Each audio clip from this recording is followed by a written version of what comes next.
अस्सलाम वालेकुम। कोल को डिस्कस कर रहे थे। आज जो चीज़ यहाँ पे डिस्कस करेंगे है फॉर्मेशन ऑफ कोल। कोयला होता क्या है, कहते हैं कोयला हमारे पास ब्लैक रंग का एक कॉम्प्लेक्स मिक्सचर है जिसमें होते हैं कार्बन, हाइड्रोजन, ऑक्सीजन और नाइट्रोजन और इसके साथ सल्फर भी होता है। ये इसकी कंपोजिशन लिखी हुई है, मतलब ये सारे के सारे एलिमेंट जो होते हैं ना ये कोयले के अंदर पाए जाते हैं। बेसिकली जो चीज़ हम यहाँ पर डिस्कस करेंगे ये है कोयला किस तरह बनता है। ये सबसे मोस्ट इंपॉर्टेंट इस टॉपिक में से ना सबसे मोस्ट इंपॉर्टेंट टॉपिक है हाउ कोल इज़ फॉर्म्ड। ये पास्ट पेपर में क्वेश्चन आ चुका है, हाउ कोल इज़ फॉर्म्ड। कोयला किस तरह बनता है, ज़रा गौर कीजिएगा। कहता है आज से हज़ारों साल पहले क्या हुआ, कुदरती आफात आई। कुदरती आफात से मुराद है कि कुछ चीज़ें इस तरह की होती हैं, ज़लज़ले वगैरह आ गए। आपने कुरान पाक अगर किसी ने पढ़ा हो ना, या फिर बाद दफ़ा मौलवी हज़रात तकरीर वगैरह करते हैं, कहते हैं मुख्तलिफ़ कौमों पे ना मुझे तरह से ज़ाब आया। कुछ कौमों में पत्थरों की बारिश कर दी गई, कुछ कौमों में सैलाब आए, और कुछ कौमों में यह हुआ कि ऊपर वाली ज़मीन की तह को नीचे कर दिया गया और नीचे वाली तह को ऊपर कर दिया गया। इस तरह के अज़ाब आए हैं मुख्तलिफ़ कौमों में। देखो जब ज़लज़ला आया या किस तरह की कुदरती आफत आती है ना, तो जो पौधे ज़मीन के ऊपर वाली साइड पे होते हैं वो सारे के सारे क्या चले जाएंगे, ज़मीन के नीचे दफन हो जाएंगे।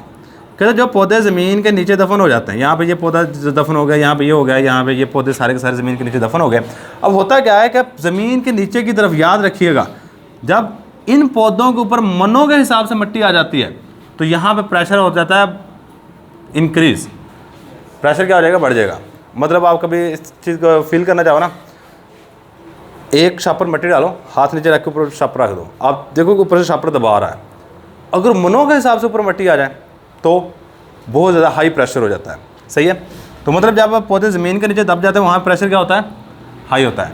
अच्छा एक बात याद रखिए, ये हमारी ज़मीन है, ज़मीन का जो सेंटर होता है ये बिल्कुल पिघला होता है, जिसको हम नाम दे देते हैं मैग्मा का। क्या नाम दे देते हैं, मैग्मा। मतलब जो ज़मीन का सेंटर है ये बिल्कुल पिघला है। अगर हम मैग्मा की तरफ जाते हैं, मतलब ज़मीन के अंदर की तरफ जाएं, तो क्या टेम्परेचर बढ़ेगा या कम होगा, बढ़ेगा। सही है, क्योंकि हम ज़मीन के सेंटर की तरफ जा रहे हैं। अब यहाँ पे चेक करो, अगर हम ज़मीन के नीचे की तरफ जाते हैं तो टेम्परेचर क्या होगा, ज़्यादा। मतलब यहाँ पे क्या होता है, टेम्परेचर भी ज़्यादा होता है और प्रेशर भी क्या होता है, ज़्यादा होता है। अच्छा टेम्परेचर ज़्यादा और प्रेशर ज़्यादा होने की वजह से एक प्रोसेस ये नॉर्मली होता रहता है। जब भी कोई चीज़ मरती है ना उसमें ये वाला प्रोसेस होता है, वो क्या है, बैक्टीरियल डिकम्पोजिशन।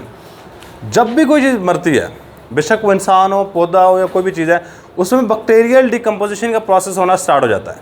बैक्टीरियल डिकम्पोजिशन से क्या मुराद है कि उसका जिस्म खुद ब खुद ही गलना सड़ना शुरू हो जाता है। वो जो चीज़ ग्लास सड़ा रही होती है वो बैक्टीरिया होता है। सही है। यहाँ पे एक प्रोसेस होता है बैक्टीरियल डिकम्पोजिशन। Bacterial decomposition. अब बैक्टीरियल डिकम्पोजिशन क्या होती है, हमारे पास बैक्टीरिया की मौजूदगी में किसी चीज़ का गलना सड़ना। कहते हैं जब ये वाला काम होता है तो हमारे पास वहाँ पे ये लकड़ी कोयले में तब्दील हो जाती है। और इस प्रोसेस को होने के लिए तकरीबन 500 मिलियन साल लगते हैं। कहते हैं 500 मिलियन, 500 साल नहीं, 500 मिलियन ईयर्स। ये इंतहा का स्लो प्रोसेस है। ये क्या हमारे पास इंतहा का स्लो प्रोसेस है। यही बातें हमने सारी की सारी यहाँ पर लिखनी है। When dead plants are buried, dead plants are buried inside the earth crust, inside the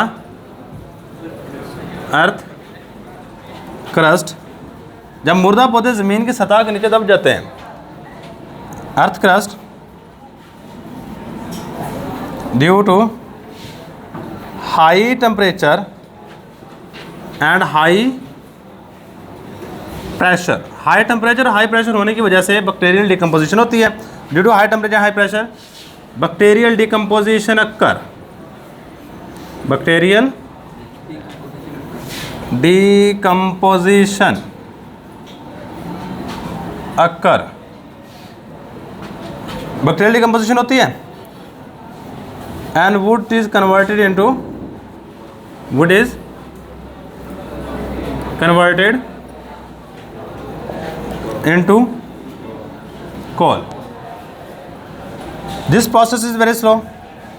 ये तरीकाकार क्या है, काफ़ी ज़्यादा स्लो है, very slow. And it may take, और ये ले सकता है ऑलमोस्ट कितना है, 500 मिलियन ईयर्स, 500 मिलियन ईयर्स। लो जी। और एक और बात जो यहाँ पे याद रखनी है बच्चे, जो वुड है ना, लकड़ी, वुड के अंदर कार्बन की परसेंटेज 40% होती है। बस ये MCQ पास पेपर में आ चुका है कि वुड के अंदर कार्बन की परसेंटेज कितनी होती है? 40%। तो यही हमारे पास आज का लेक्चर। अल्लाह हाफिज़।